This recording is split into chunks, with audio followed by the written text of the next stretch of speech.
How's it going, everybody? World Money Wins here. Welcome back to my channel. I got mail today from a community member, a very generous community member, Bob Wojciechowski.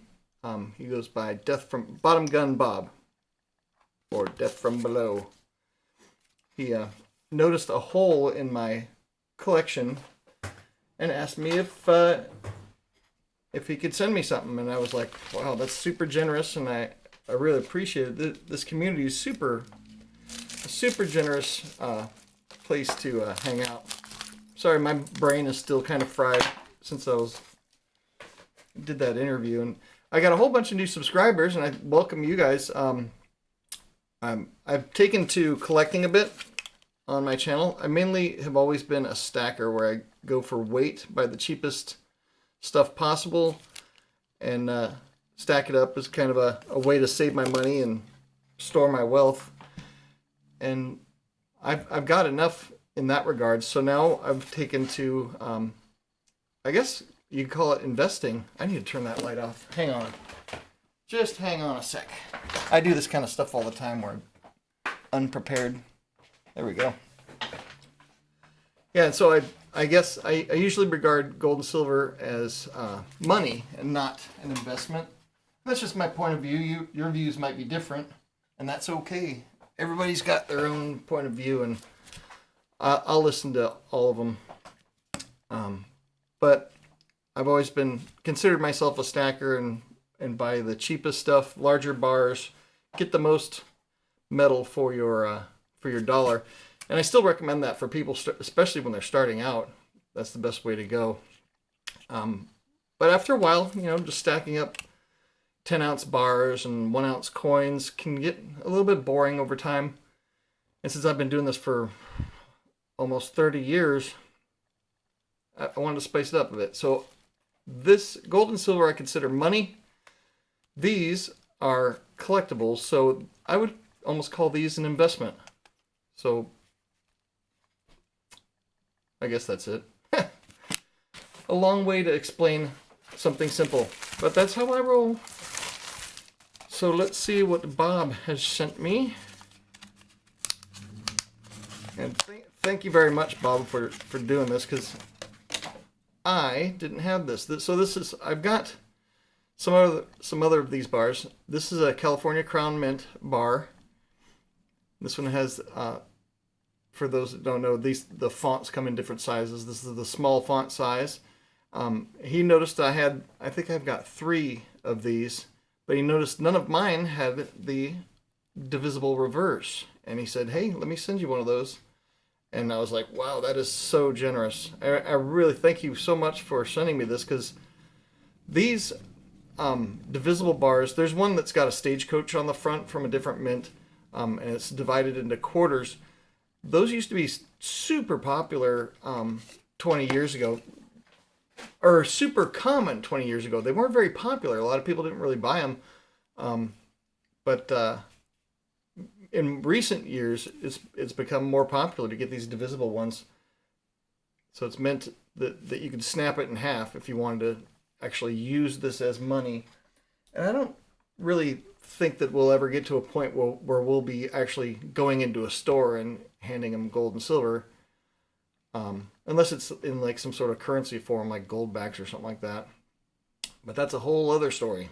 People get triggered by that word gold back sometimes. But on these, I'm going to actually label these. I'm taking a cue from another YouTube channel called Silverstruck. Holy cow, my brain is just not engaging today. When he gets things gifted to him, he'll label it like this. So I wanted to put this on both sides. I put his name, and his YouTube channel name is his name, so it's not like I'm giving up a big secret. And everybody knows Bob Wojciechowski. He's a retired submariner. He served in the Navy on submarines. That's where he got his channel logos and the term Death from Below.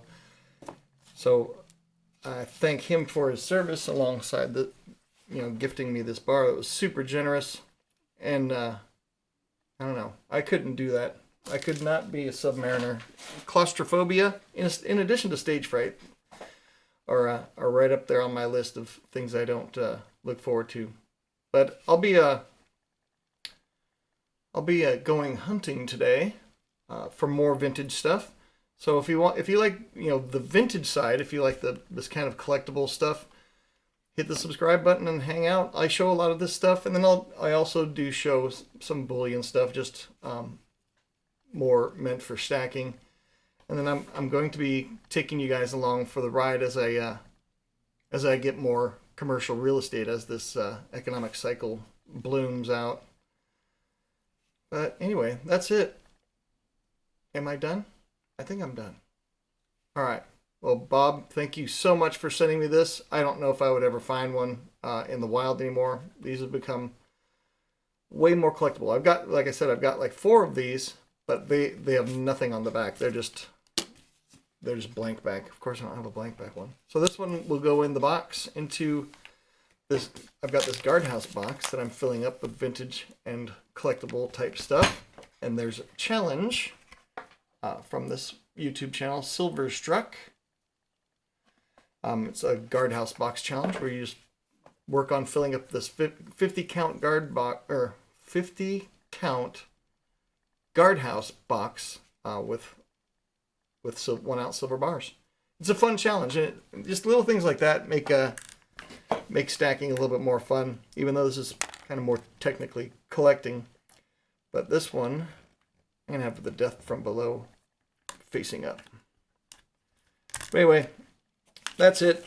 I'm in the ramble zone now where I'm just rambling, but I'll get these put away, and then I'm going to get in the car and I'm going to go to a local coin shop and see if I can hunt down some more collectibles. Because the price on these is detached from spot. So like if silver's 30 bucks an ounce, one of these might be worth 60, 80, 200. Depends on the rarity, but I mean, there's let me see. As long as I'm going off on tangents. Where is it? I can't find it. I had some modern collectible ones in here, but I'll let you guys go. I'm rambling now. Thank you so much, Bob, for sending this to me. I'm going to be a custodian of this 1 ounce bar until it's time to send it on its way to the next person that is really into vintage collecting.